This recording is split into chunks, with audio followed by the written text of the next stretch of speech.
Hello everyone, কেমন আছো তোমরা সবাই? আমার নতুন একটা ভিডিওতে সবাইকে স্বাগত। আমি তো মোটামুটি ভালো আছি, তোমরা কেমন আছো বলো। আমি নতুন নতুন কোয়ার্টারে এসেছি, ভালো না থাকলে হয় বলো তো। আর আজকে তো অনেক একটা স্পেশাল দিন, কারণ বরমশাই আজকে বলেছে আমাকে ঘুরতে নিয়ে যাবে, তো সেই জন্যই আরও বেশি ভালো আছি। তো তোমরা কেমন আছো অবশ্যই কমেন্ট করে জানাবে। সকাল সকাল ঘুম থেকে উঠে বরমশাইকে ব্রেকফাস্ট করে দিয়ে আমরাও খেয়ে দিয়ে তারপর কিন্তু আবারও একটুখানি শুয়ে পড়েছিলাম, কারণ একদম ভালো লাগছিল না শরীরটা আজকে একটুখানি, তাই জন্য শুয়ে পড়েছিলাম। শুয়ে উঠে তারপর দেখো পর্দাটা খুলে দিয়েছি, আর দেখো বাইরে প্রচুর রোদ উঠেছে। বরমশাইকে টিফিনটা বানিয়ে দেওয়ার পর ও কিন্তু খেয়ে দিয়ে চলে গেছিলো, আর আমি এমনিতেই ফোন দেখতে দেখতে একটুখানি শুয়েছিলাম। কখন যে চোখটা লেগে গেছে বুঝতেই পারিনি, সেই উঠতে অনেকটা দেরি হয়ে গেছে। শরীরটাও এদিকে আজকে ভালো লাগছে না, আর এদিকে আজকে ঘুরতেও যাওয়ার প্ল্যান হয়েছে আমাদের। কি করছো বাবু? কি বানাচ্ছিলে? সিঁড়ি? ও আচ্ছা, এটা কি বানিয়েছো দেখি একবার। বাও, এটা কি হয়েছে?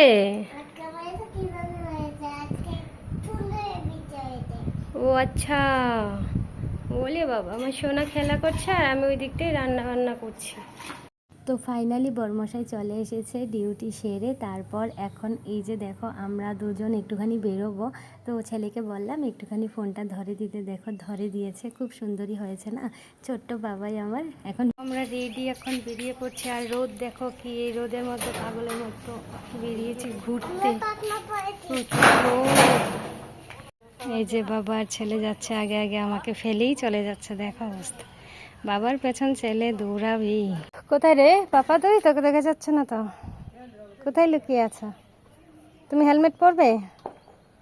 হ্যাঁ, এই দেখো কতগুলো দাদা এসছে।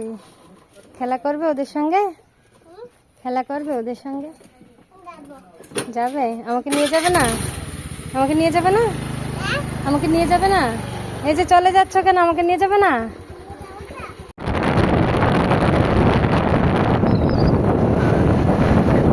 তো ফাইনালি আমরা বেরিয়ে পড়েছি কিন্তু যাওয়ার উদ্দেশ্যে। তো আজকে আমরা কোথায় যাচ্ছি সবটাই তোমাদের ভিডিওর মাধ্যমে দেখাবো, সবটাই শেয়ার করার চেষ্টা করব। তো এখন আমরা দেখো পেট্রোল পাম্পে এসে গেছি, তো এখান থেকে তেল ভরে চলে যাব সোজা আমাদের মেইন জায়গায়, যেখানে আমরা রওনা দিয়েছি যাওয়ার জন্য।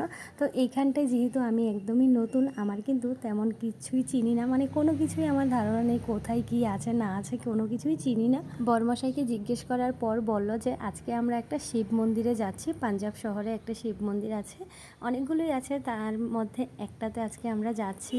তো কেমন কি হয় সব কিছুই শেয়ার করব, কারণ এইখানটায় আমি এই প্রথমবার কিন্তু এসেছি। আর স্কুটি দিয়ে এসে দেখো আমার চুলের অবস্থা পুরো খারাপ, মানে একদম আঠা আঠা ভাব হয়ে গেছে। আমি জ্বরটা ছাড়াতে পারছি না, এত পরিমাণে আঠালো হয়ে গেছে। তো যাই হোক, এইখানটায় এসে দেখো প্রথমেই কিন্তু আমরা জুতোগুলো সেফভাবে রেখে দিচ্ছি একটা জায়গায়, আর আমার সোনা বাবা রাখবে, দেখো অবস্থা। ওকে বলছি আমি রাখি না, ওকে ও নিজেই রাখবে আর কি, এরকম একটা ব্যাপার। তো জুতো টুতো রেখে হাত পা ধুয়ে এসে এখন দেখো আমরা ঠাকুর প্রণাম করে নিচ্ছি। এইখানে দেখো অনেক রকমেরই কিন্তু ঠাকুর আছে, তার মধ্যে একটা ঠাকুর হচ্ছে এইখানে একটা সাপ, সাপের মধ্যে হচ্ছে শিব ঠাকুরের ফটো লাগানো, মানে শিব ঠাকুর আঁকা ছিল আর কি, ফটো না সরি। তো শিব ঠাকুর আঁকা ছিল। আর মেইন যে ঠাকুর, এই যে দেখো সবাই মানে সব ঠাকুরই মেইন, মানে স্পেশালি যে ঠাকুরকে দর্শন করতে এসেছি আমরা, এই যে দেখো শিব ঠাকুর। তো এখানে কিন্তু অনেক বড় শিব ঠাকুরটা ছিল, একটা মানুষের সমান, দেখতে পাচ্ছ তোমরা। এটার অনেক কিছু বলেছিল, আমার সঠিক মনে নেই। এই যে দেখতে পাচ্ছ দুইটা পার্টে আছে, দুইটা পার্টে দুইটা রহস্য বলেছিল। আমার সত্যি অনেক দিন পর ভিডিওটা এডিট করছি, তো প্রায় 1 বছর পর ভিডিওটা এডিট করছি।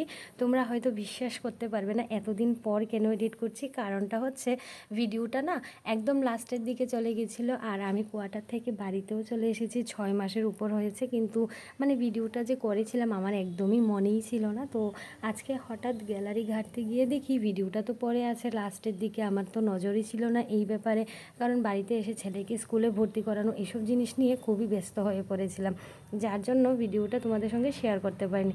তো যাই হোক, স্মৃতিগুলো যেহেতু আমার ক্যামেরা বন্দি তোমাদের সঙ্গে শেয়ার করে রাখলে ভিডিওগুলো আমার সারা জীবন থাকবে, আমি সব সময় দেখতে পারবো। আমার ছোট্ট সোনা যখন বড় হবে এই ভিডিওগুলো দেখতে পারবে। পারবে। কারণ গ্যালারিতে থাকলে না সব সময় থাকে না, দেখবে ডিলিট হয়ে যায় বা গ্যালারি যখন ফুল হয়ে যায় এমনিতেই ডিলিট করতে হয়। সেই জন্যই কিন্তু আমি পোস্ট করে রাখছি, তোমাদের সঙ্গে শেয়ার করছি। আমি যখন ইচ্ছে হবে তখন দেখতে পারবো। আমার ভীষণ ভালো লাগে এই জিনিসটা, আমার পুরনো ভিডিওগুলো দেখতে আমার ভীষণ ভালো লাগে। তো যাই হোক, আজকে দুপুরে কিন্তু এখানেই ঠাকুরের প্রসাদ খেয়েছি। আর প্রসাদে ছিল দেখতেই পেলে রাইস ছিল আর ছিল সঙ্গে ডাল, টক টক ছিল ডালটা, বেশ ভালোই লেগেছে খেয়ে। শোনো, সামনে ট্রেন আছে দেখতে পাচ্ছ, ওই যে সামনে ট্রেন আছে, এখন আমরা ট্রেনের কাছে যাচ্ছি। দেখো পার্কটা কিন্তু ভীষণ সুন্দর, চারিদিকটা দেখো একবার। এই যে আর উপরে আছে গরিলা, এই জায়গাটাতে একটুখানি পরে যাচ্ছি। আগে ট্রেনের এই দিকটাই ঘুরে আসি, চলো তোমাদেরকেও নিয়ে যাই। মন্দিরটা কিন্তু অনেকটাই বড় ছিল। সামনের সাইড ছিল মন্দিরের পার্ট, পেছন সাইডে এই যে দেখতে পাচ্ছ অনেক বড় একটা পার্ক ছিল। আর বাচ্চাদের জন্য সুন্দর সুন্দর খেলনাও ছিল। এই যে দেখো, এখন কিন্তু উঠে পড়েছি ট্রেনে। আমার অতটা উঠার ইচ্ছে ছিল না, কিন্তু আমার সোনা বাবা আমাকে ছেড়ে উঠবে না। কি মাংকি? ওরে বাবা, ধরবে ধরবে? হ্যাঁ ধরবে না? এই যে দেখো গরিলা, এই দিকটাই আছে ডাইনোসর। ডাইনোসর এই যে ভয়ে সামনে যাচ্ছে না, দেখো কত ভয় পায়। কিচ্ছু করবে না, তো সিমেন্ট দিয়ে বানানো। এই যে মামাম ধরছি, এই দেখো ধরছি, কামড় দেবে না। আসো আসো, দেখাচ্ছে অবস্থা। আসো, কিচ্ছু করবে না। নাহলে ওই যে গরিলা আছে, গরিলার কাছে যাবে? হ্যাঁ যাবে না? দেখো কত ভয় পায়, কোনো কিছুতে যাচ্ছে না। চলো নিয়ে যাবো তোমাকে। সত্যি বলছি, অনেক দিন পর কোয়ার্টার থেকে বেরিয়ে কিন্তু অনেকটাই ভালো লাগছে। বাড়ি থেকে আসার পর মানে কোয়ার্টারে আসার পর একদিনও কোথাও যাইনি। আজকে মানে কোয়ার্টার থেকে বেরিয়ে একটুখানি ভালো লাগছে, একটু অন্যরকম লাগছে, একটু ঘুরছি। তারপর দেখো আমরা কিন্তু পার্ক থেকে বেরিয়ে এই যে সামনের জায়গাটায় মেলার মতো বসেছে, অনেক দোকানপাট বসেছে। তো ওইখানটায় এসে কিছু কেনাকাটা করেছি। আর ঠাকুর মন্দিরের জন্য আমার কটা জিনিস নিয়েছি, মানে ঠাকুর নিয়েছি আর টুকটাক কিছু জিনিসপত্র নিয়েছি। তো সেগুলো নিয়ে এখন বাড়ির দিকে রওনা দিতে গিয়ে দেখো এখানে দেখতে পেয়েছি আক্কন পাতা। তোমরা কে কি বলো এই পাতাটাকে অবশ্যই কমেন্ট করে জানাবে। আমরা তো বলি আক্কন পাতা। এটাকে শেক দিয়ে কোমরে দিলে না অনেকটা ব্যথা কমে, মানে কোমর ব্যথা হোক বা কোনো ব্যথা হলে হাতে পায়ে এটা শেক দিলে ভালো হয়। আমরা তো দিয়ে থাকি।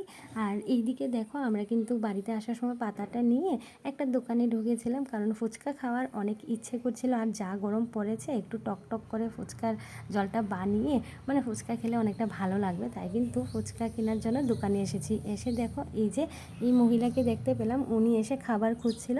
আমার আবার এসব দেখলে খুব খারাপ লাগে, তো ওনাকে কিনে দিয়েছিলাম মুড়ি আর হচ্ছে রুটি কিনতে চাইছিল, তো ওনাকে এগুলো কিনে দিয়েছিলাম। আর খুব আশীর্বাদ করছিল জানো তো, বলছিল তোমরা অনেক ভালো থাকো, সুখে থাকো, অনেক কিছু আশীর্বাদ করছিল। তো যাই হোক, এখান থেকে ওনাকে কিনে দিয়ে আমরাও টুকটাক জিনিসপত্র কিনলাম। আর ফুচকার পাঁপড়গুলো কিনেছি। যা গরম পড়েছে, ফুচকা খাওয়ার খুবই ইচ্ছে করছিল। আর এই দিকটাই আমি ফুচকা দেখিনি, তো যার জন্য আর কি এখান থেকে ফুচকার পাঁপড়গুলো কিনে নিয়েছি। আজকে বাড়িতে গিয়ে কিন্তু ফুচকা বানিয়ে খাবো, একদম ফাইনাল এটাই। আর এদিকে দেখো কিছু সবজি নিয়ে নিয়েছি, ঘরে তো সবজিগুলো ফিনিশ। তো এখান থেকে এসেছি যেহেতু, এখানের বাজার থেকে কিছু সবজিও নিয়ে নিই। কেনাকাটা করে ঘোরাঘুরি করে সোজা চলে এসেছি আমার জায়গায় কোয়ার্টারে। তো এসে কিন্তু আমি হাত মুখ ধুয়ে নিয়েছিলাম। আর এই যে দেখো সিঁদুরের টিকাটা আজকে আমি উঠাবো না, কালকে স্নানের সময় উঠাবো। এরকম টিকা পরে রাখতে আমার ভীষণ ভালো লাগে। আর এটা কিন্তু একটা ত্রিশূলের মতো আঁকা ছিল, আমার বেশ ভালো লাগছিলো, তাই জন্য কিন্তু আমি উঠাইনি।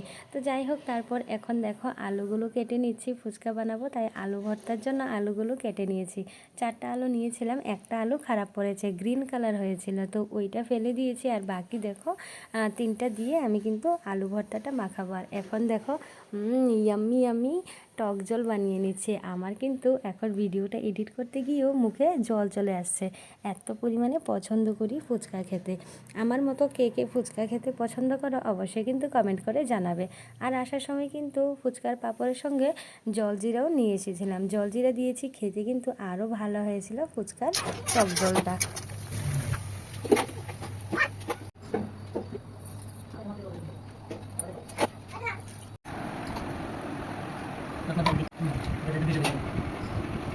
পাপা এরকম করে